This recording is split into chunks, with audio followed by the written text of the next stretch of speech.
I am your physics tutor, Mrs. Vijayalakshmi Ramakrishnan. I am here to teach you about atoms and nuclei. Before that, let us quickly go through how to get into this Clay 6, how to access the revision notes and the test series given by Clay 6. Go to clay6.com. This is our home page. There you can see different icons. Click on practice. You can select the package, need premium. There you can see the revision notes.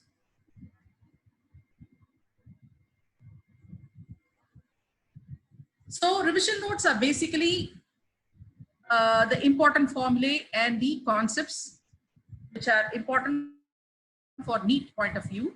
So we have done everything chapter wise, right from the first chapter to the last chapter, and subject wise, physics, chemistry, and biology. Whatever is important, the important formulae you'll have to learn, whatever concepts you have to learn. And then once you're thorough with the concepts, you can as well take the tests.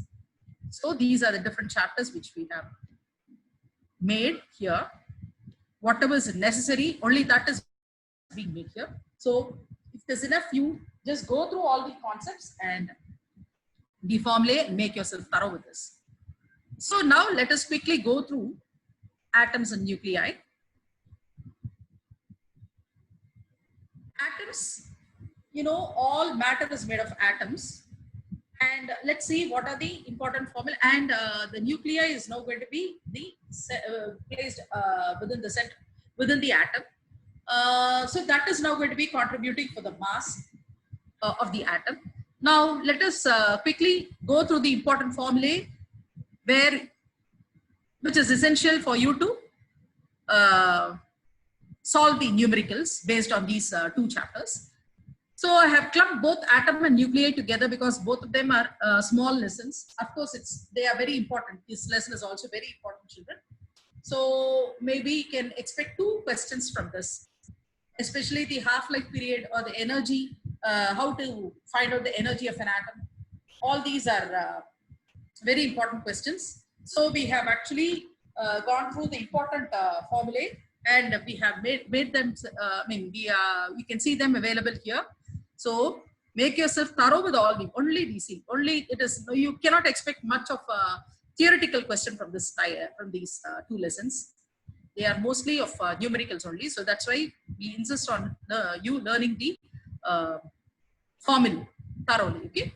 So coming to atoms, kinetic energy is equal to half mv squared, which is equal to 1 by 4 pi epsilon 0, z squared E squared by R0, Z E squared by R0, where Z is the atomic mass, E is the, sorry, Z is the atomic number, E is the mass, E is the electron, and R0 is the distance of closest approach. Bohr atomic model, K Z E squared by R is equal to mv squared by R. K Z E squared by R is equal to mv squared by R. Of course, K is nothing but 1 by 4 pi epsilon 0. Z is the atomic number, E is the electronic charge, and R is the radius of the atom, which is given by mv squared by R. M is the mass of the atom, and V is the velocity, and R is the radius. So angular momentum mvr, you know, the electrons are now going to spin, is it not? They are now going to move along the around the nucleus. So the angular momentum mvr is given by nh by 2 pi, where n is equal to 1, 2, 3. H nu is equal to, so the atoms are now going to move from the different levels. So when they, so according to Bohr's theory, when they move from one level to another level, the energy is being given out as radiations. That is why we've given it as h nu, where nu stands for the frequency of the radiations, and h is the Planck's constant, is equal to E2 minus E1. E2 minus E1 is the different levels of the shells. Radius of the stationary orbit R is equal to n squared h squared by 4 pi squared m k z e squared. So where n is the integrals, you can take any values of from 1, 2, 3, 4, and so on. H is the Planck's constant, 4 pi squared is a constant again, m is the mass, k is 1 by 4 pi epsilon 0, z is atomic number and E is the electronic charge. Velocity V is given by 2 pi k E squared by NH, or that is equal to C by N times 2 pi k E squared by, you are now multiplying and dividing by C. That's why we have separated C by N outside, and then you're taking CH inside. Okay, so 2 pi k E squared by CH. So the total energy of the electron in the orbit is equal to minus 2 pi squared mk squared e power 4 by n squared h squared. Kinetic energy is equal to kZe squared by 2r. Potential energy is equal to kZe squared by r. So note the difference. Kinetic energy is kZe squared by 2r and potential energy is kZe squared by r.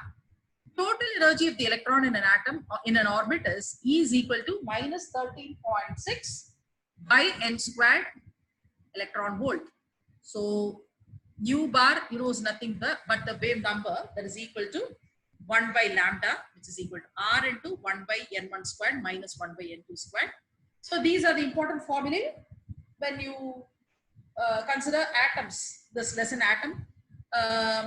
So these are the important formulae you'll have to learn. So as I told you, you can expect numericals only from this, very less of theoretical questions or no theoretical questions. Okay, so you'll have to be thorough with when you have to solve the problems, numericals. It is always very essential that you have to be thorough with the formulae, and of course you can see different formulae for the same thing, and you'll have to read into the question properly, understand it, and then analyze it, and then look into the data given, and then see what formulae has to be applied. Then that is now going to make things easier. Okay. Impact parameter B is equal to Z squared cot theta by 2 by 1 by 4 pi epsilon 0 half mb squared. Of course, this is not very important. JE point of view, it is quite important, but NEET point of view, this is not a very important formula. Okay. Now coming to nuclei. Nuclei again is a very important lesson. You can expect questions from half-life period and average mean life, radioactive decay. So these are the important formulae which we have given here. Mass defect, delta M is equal to ZMP plus A minus Z Mj minus Mn. So delta M is a mass defect, Z is the atomic number, Mp is the mass of the proton, plus A is atomic mass, A minus Z into mass of the atom minus, mass of the atom minus Mn, that is mass of the nucleus. Okay? Atomic mass minus the, mass of the nucleus. Radioactive decay, dN by dt is equal to lambda n, or n is equal to n0 e to the power of minus lambda t. So lambda is called as the decay constant. T is the time period for the decay. N0 is the original number of nuclei present, number of atoms present, sorry. No, N0 is going to be the original number of atoms present. And N is now going to be the number of atoms present after the decay. Next is half-life of radioactive element Ti by 2 is given by 0.693 by 1 by lambda. As I told you, lambda is the decay constant. Average life of mean life is tau is equal to 1 by lambda, which is equal to 1.44 times the half-life, T half. N by N0 is equal to 1 by 2n. As I told you, you can see you have different formulae now. You will have to analyze yourself to which formulae has to be applied.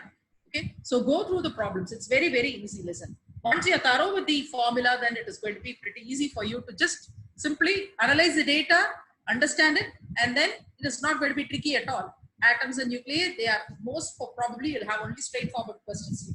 You will not have any tricky questions from this. So you understand the question and then see to the data given, and then make yourself thorough, make yourself sure of what formula you're going to apply.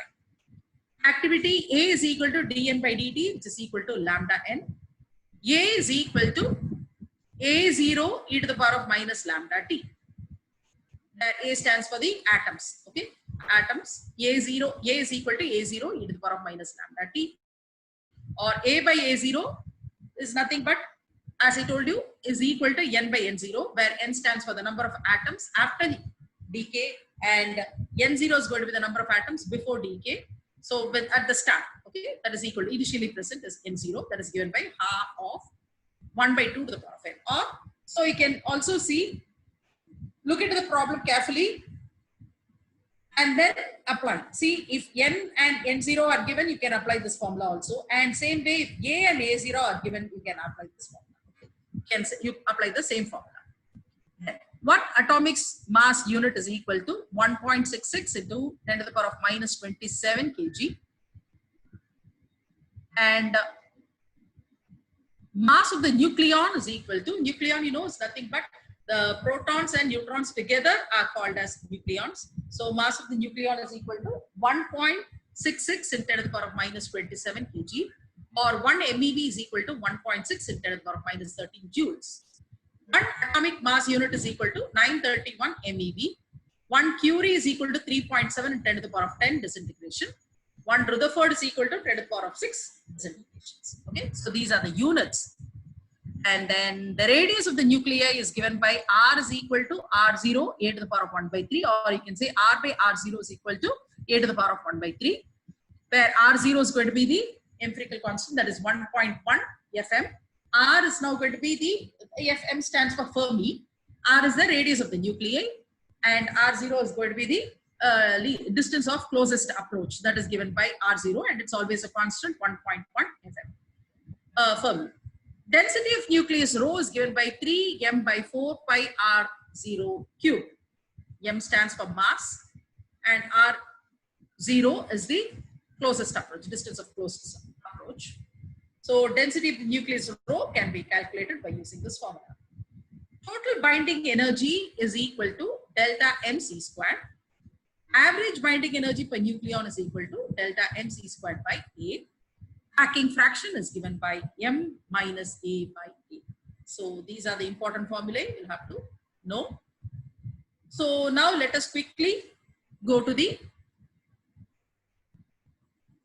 test series. Let's see how to access the test series. Yeah. So we have given the subject-wise tests here. See, all physics, chemistry, biology, right from first chapter-wise tests, and also the full-length tests. So you can have the full-length test also. So once you are thorough with all the concepts of every lesson, and you have taken the chapter-wise test for physics, chemistry, and biology, then you can confidently take the NEET tests. Again, we have 38 full tests there.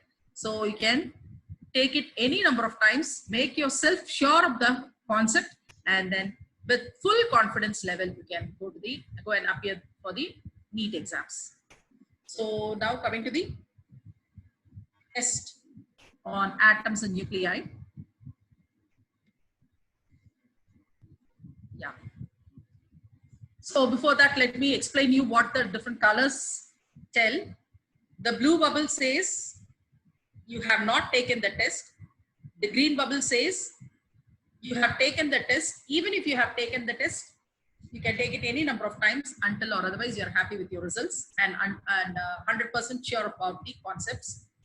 R is the random test. The red one is going to be the random test. And yellow one says that you had an incomplete test. Right? So now we're going to the test. I'm going to the first test. Take the test. Go to the test. Now you can see the first question. The energy of an electron in an excited hydrogen atom is minus 3.4 electron volts.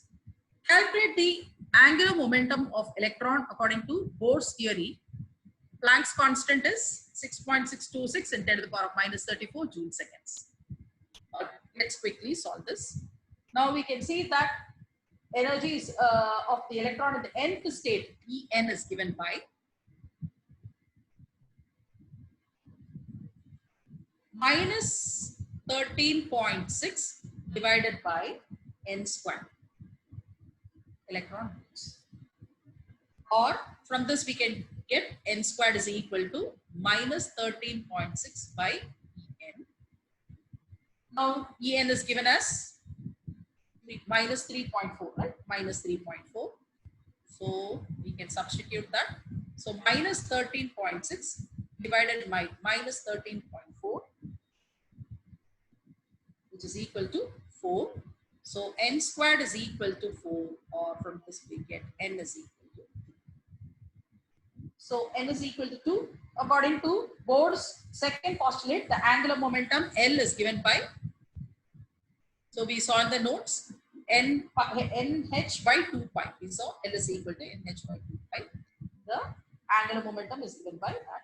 So having known all the values, we can now substitute. So Planck's constant is 6.6. Yeah, it is given there, right? You can substitute that 6.6 to 6.626 in 10 to the power of minus 34. Since it is given, you can apply the same value. If it is not given, you can just take 6.6 in 10 to the power of minus 34 into n is 2 divided by 2 into 3.14. So 2 and 2 gets cancelled. After simplification, we get the value to be 2.11 into 10 to the power of minus 34 joules second. So let's see which option is correct. 2.11 into minus, yeah, you can see option B minus 30. Yeah, option B is correct because you can see all the options points to 2.11, but look into the powers. So we got 2.11 in 10 to the power of minus 34. So option B is correct. Click that, go to the next. A single electron orbits around a stationary nucleus of charge plus Ze, where Z is a constant and E is the magnitude of the electronic charge. It requires 47.2 electron volts to excite the electron from second Bohr to the third Bohr orbital to the third Bohr orbital. Find the atomic number of the element. Very easy question, children. It's a straightforward question. So it is enough if you understand it. So N1 is given as 2, all right? N1 is 2 and N2 is 3. And delta E is given as 47.2 electron volts. Now you know delta E is equal to 13.6 into Z squared into 1 by N1 squared minus 1 by N2 squared. We need to find out Z. Delta E is given. So from this we can find out 47.2 is equal to 13.6 into Z squared into 1 by 2 squared minus 1 by 3 squared. Or from this we get Z squared is equal to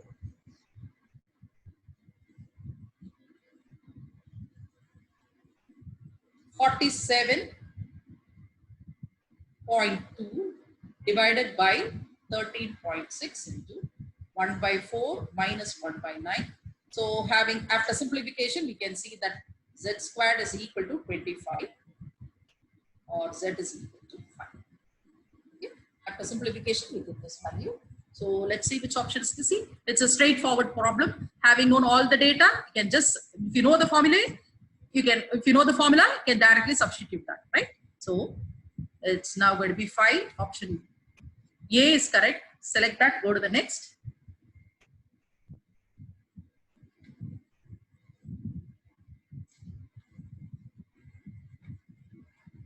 A single electron orbits around a stationary nucleus of charge plus or minus, plus Ze, where Z is a constant and E is the magnitude of the electronic charge. It requires 47.2 electron volts to excite the electron from the second Bohr orbital to the third Bohr orbital. Find the atomic number of the element, the wavelength of the radiation required to. So in this case, it's very much similar to the previous one until where you have going to find out the atomic number. After that, you can see that the wavelength of the radiation, look into the second part, the wavelength of radiation required to remove the electron from the first Bohr's orbit to infinity is what. So that is what is being asked. What is now going to be the wavelength? Okay. So till this part it is now going to be the same. like how we calculated, we have the first part is now going to be the same. You can say the atomic number is now going to be 5. So until this, it is now going to be the same. Now, after finding out Z, now what is given? It is now going to move from the first orbit to the second orbit. So N1 is equal to 1 and N2 is infinity. Okay. So, and delta E is now going to be the potential, ionization energy.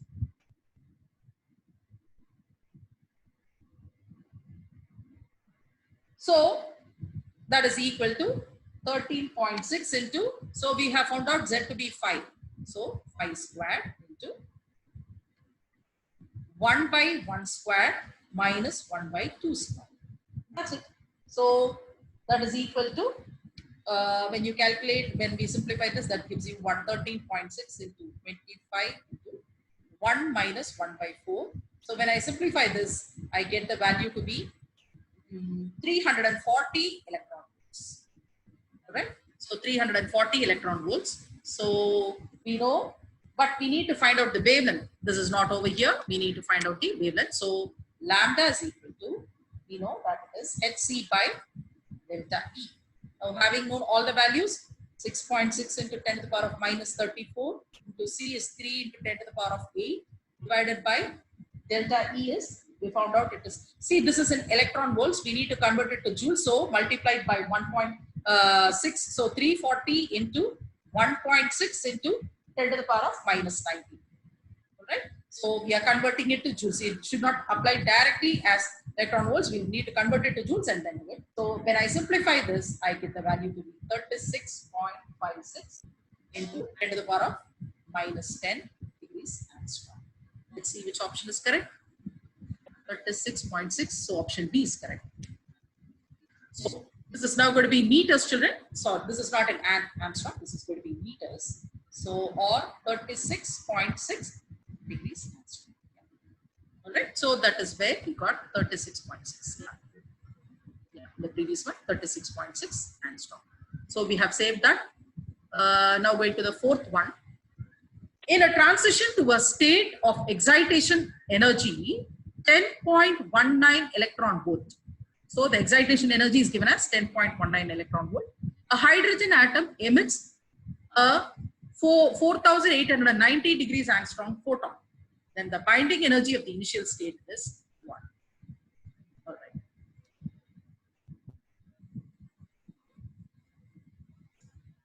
Now, the energy of the emitted photon is given by h nu is equal to hc by lambda, where nu is nothing but c by lambda. So I put it as hc by lambda.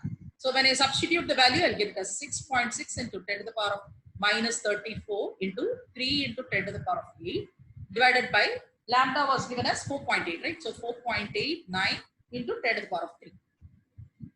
So when I substitute this, I'm getting it as 2.54 electron volts. So now you know En is equal to E1 plus Ex. All right, where E1 is the energy in the ground state and Ex is going to be the energy in the excited state, from the or the energy required to excite the atom in the ground state to the above state.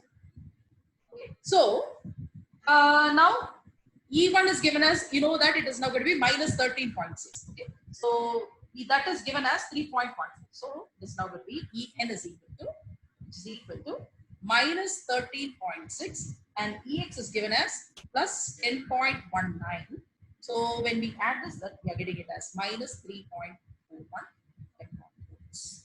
All right. So we have found out En now. So the photon arises from the transition between the states that such that. So now you know this is now going to be given out as radiation. This energy is now going to be given up. So we can say h nu is equal to minus 3.41. Okay. H nu is equal to minus 3.41. So or in other words, I'm sorry, children. Wait. H nu is equal to Ex. Oh, I'm sorry.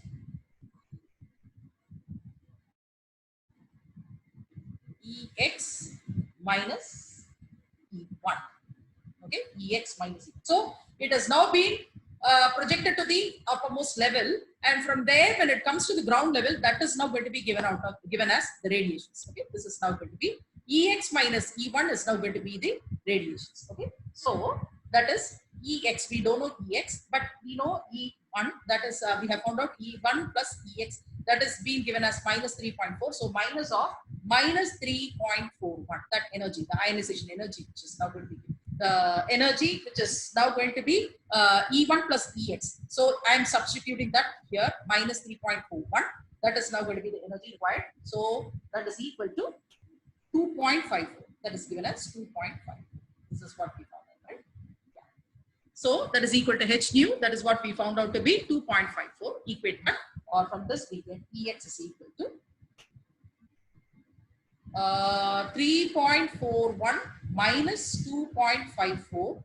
So that is nothing but 0.87 electrons. Minus 0.8 minus 0.87 electron volts. Let's see which option is correct. Yeah, this option is correct. So save that. Go to the next. Which of the following is not deflected by a magnetic field? Beta rays, alpha rays, positrons, gamma rays. Now we can see that beta, gamma, and positron, they're all charged particles. They're all charged. Okay, they have charges. Beta can be, it is something equivalent to an electron. Alpha particles are positively charged particles. Positrons again they are positively charged particles. Gamma particles, gamma rays do not have any charges, so they are not deflected by any electric. Okay, they are not affected by any electric field. So a magnetic field will only deflect object that has charges. Okay, or a magnetic. So alpha, beta, and positrons, all these have charges. Only gamma rays do not have charges. So that should be the correct option. Okay, so save that. Go to the next. An isotope is radioactive. It is being produced at a constant rate V. Half-life of radioactive substance is A. After some time, number of radioactive nuclei becomes constant. Then the value of this constant is 1. All right. So number of radioactive nuclei becomes a constant when does it become constant? When V is equal to lambda n. V is equal to lambda n. So V is a constant, it's given. Now from this we can say n is equal to, so this implies n is equal to beta by lambda. Beta by lambda. But lambda, is nothing but ln 2 by A, right? So I'll substitute in place of, so this is equal to E by ln 2 by A, or just nothing but AB by ln. AB by ln 2. Let's see which option is correct. AB by ln 2. Yes, that is correct. So save that. Go to the next.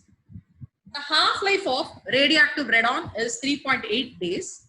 The time at the end of which 1/20th of radon sample will remain undecayed is what? 18 days, 16.5 days, 17.5 days, 19.2 days. This we need to calculate. So we can use the half-life formula. Let me tell you which formula to use. Now n is equal to n0 e to the power of minus lambda t. Or it is said that n is equal to n0 by 20. So let us now substitute the values. N0 by 20 is equal to n0 into e to the power of minus lambda. Already we saw it is nothing but ln 2 by A is 38 here into t. We need to find out t of t. So all the values are known. So substitute n0 and n0, it gets cancelled. So you get as 1/20 is equal to e to the power of minus ln 2 by 38 into t. Or from this we get ln or lambda ln 2 by t half. We need to find out t half, right? T half is equal to ln 2 by 38. So ln 2 and ln 2 gets cancelled. So that will give you, so T half is equal to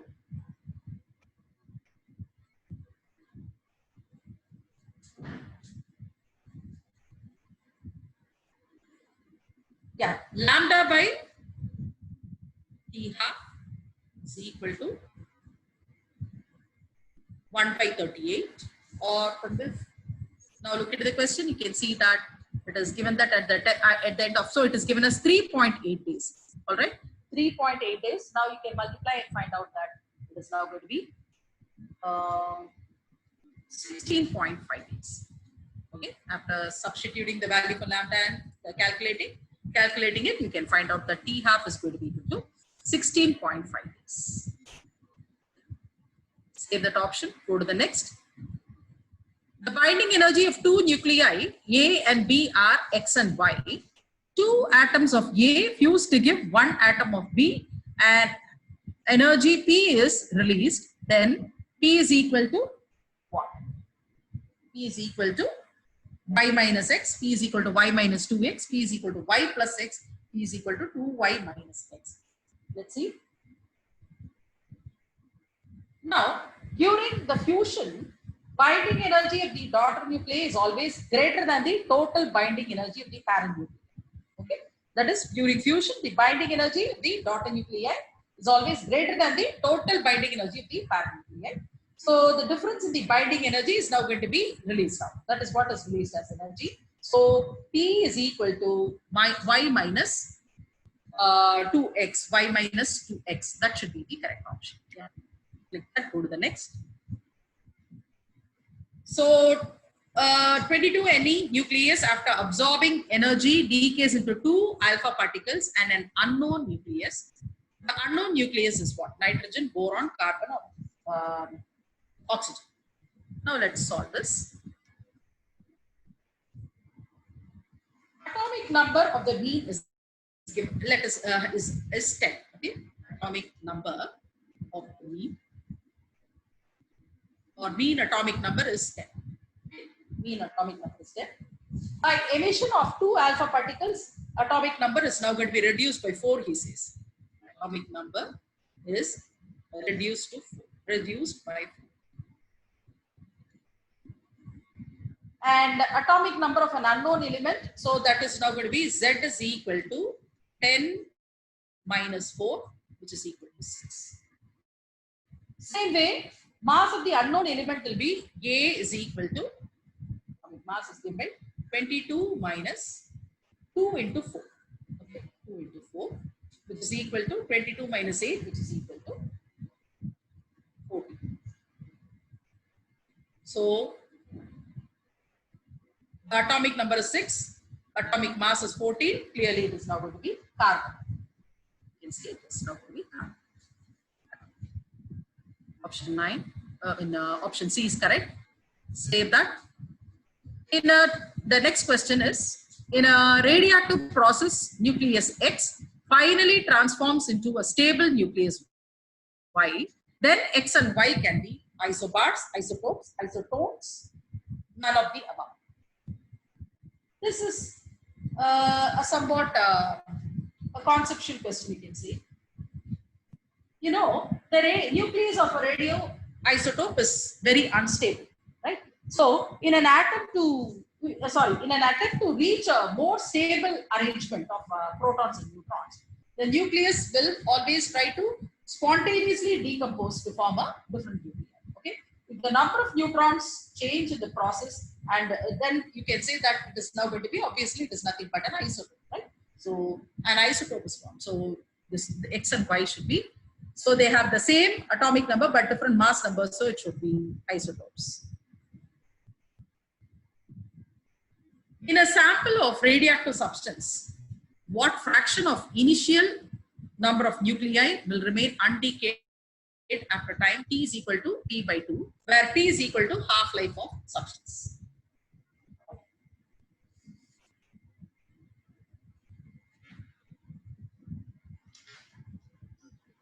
Now, let us take the initial number of nuclei to be N0. Okay, let us take solve this. Let the initial number of nuclei be N0. And let after n half-lives, let it be n. Okay, after n half-life, it will be n, or we can now put it as n is equal to n0 by 2n, 2 to the power of n. Okay, but he says n is equal to 0.5. Okay, so therefore, number of nuclei is equal to n0 by 2 to the power of 0.5. 0.5 is nothing but half, is it not? So n0 by 2 to the power of, now I can put it as n0.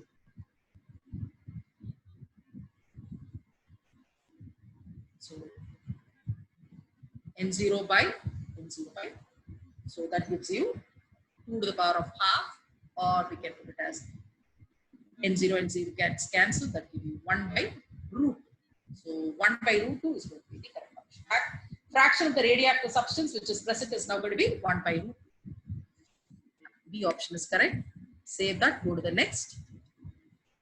If a nucleus disintegrates into two nuclear parts which have their velocities in the ratio 2:1, the ratio of their nuclear sizes will be 1.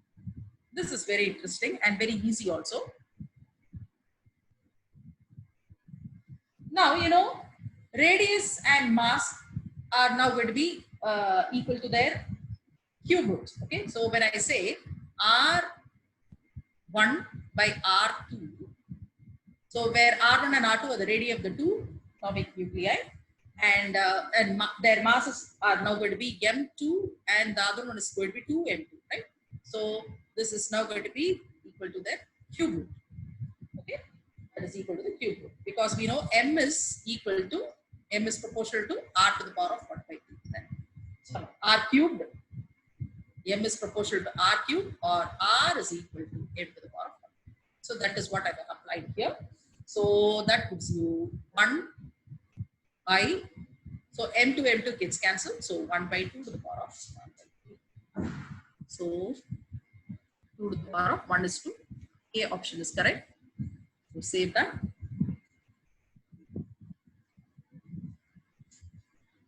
A beta decay is a type of radioactive decay in which a beta particle is emitted from an atomic nucleus. During a negative beta decay, beta negative, which of the following happens? An atomic electron is ejected. An electron which is already present within the nucleus is ejected. A neutron is in nucleus decays, emitting an electron. None of the above. Understand the question properly. Now, actually, there are two types of beta decays: beta positive and beta negative. In the case of beta decay, when the electron is emitted, we say it is beta negative decay, and when a positron is emitted, we say it is a beta positive decay.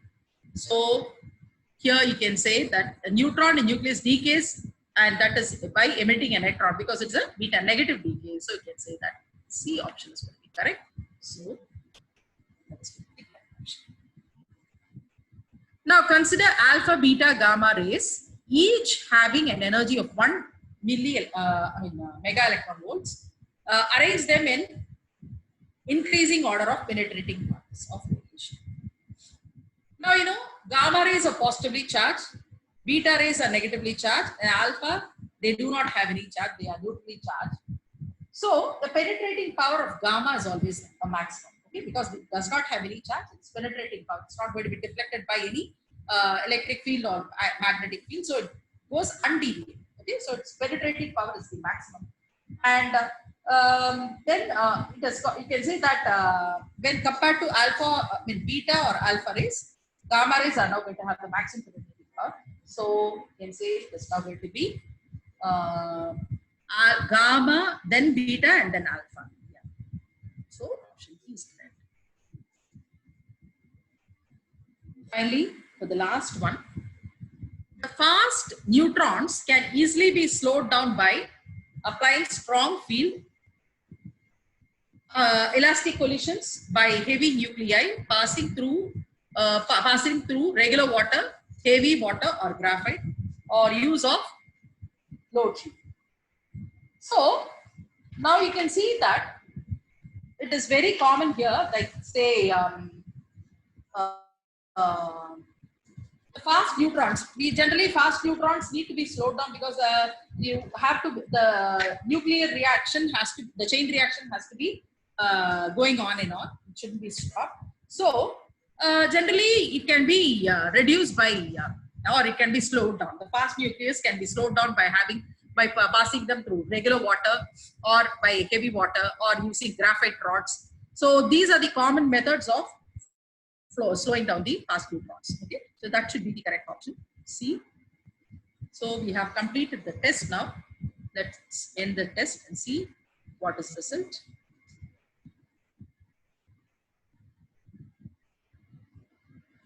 So all our answers were right. No incorrect questions. So that's why it shows green. Had you forgotten to save your answers, then it will show as unanswered questions. So otherwise, if one of your answers were wrong, then it would have shown by a red color. If you want to verify your answers, you can as well go to, and if say suppose had been 10th question had been wrong, then click on to the 10th question.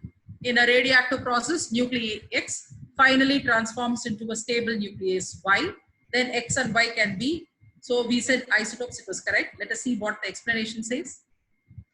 So isotopes, because A and B can be isotopes because number of beta decays is twice the time of the alpha decays, or you can say that the nucleus undergoes decay so that it can now transform into a nucleus of another substance. So obviously when it is now going to reduce, say if the beta or alpha is now going to, alpha beta decay happens, then obviously you can see the number of protons are now going to change. So obviously the mass, atomic mass, whenever the elements in the nucleus change means, then it is now going to be the mass number which is now changing. So whenever there is change in the mass number, that is nothing but isotopes. So elements which have the different mass number but same atomic number, then you call them as, whenever the neutrons are going to change, then you say it is an isotope, right? So that is what the explanation is given here. So this way you can make sure of your answers. You can take this test any number of times and make yourself thorough with the concepts and the formulae again and again, so that while attempting the NEET full test, you'll be thorough. By the time you take the full test, you're going to be thorough with each and every concept and every formulae. As I told you, remember, every time I keep telling, time management is very, very important when you take the NEET exams, because the questions might be very identical. So that time only when you are thorough with the formulae and concepts, you can hit the question correctly, hit the options correctly. So if in the hurry, you might not look into the options properly, because options might be identical as we saw in several problems. So the powers might be different, or the units might be different, or the main magnitude will be the same, but all these small factors might change. See, these are the minute factors which you have to take into account while taking the test. So that is why by practicing more and more of NEET tests, which was given by Classics, it is now really going to be helpful by the time when you are ready to go and give the NEET exams. You would have gained utmost confidence, and with the utmost confidence level, you can practice NEET exams very well. Okay. So, do you have any questions to be asked, children?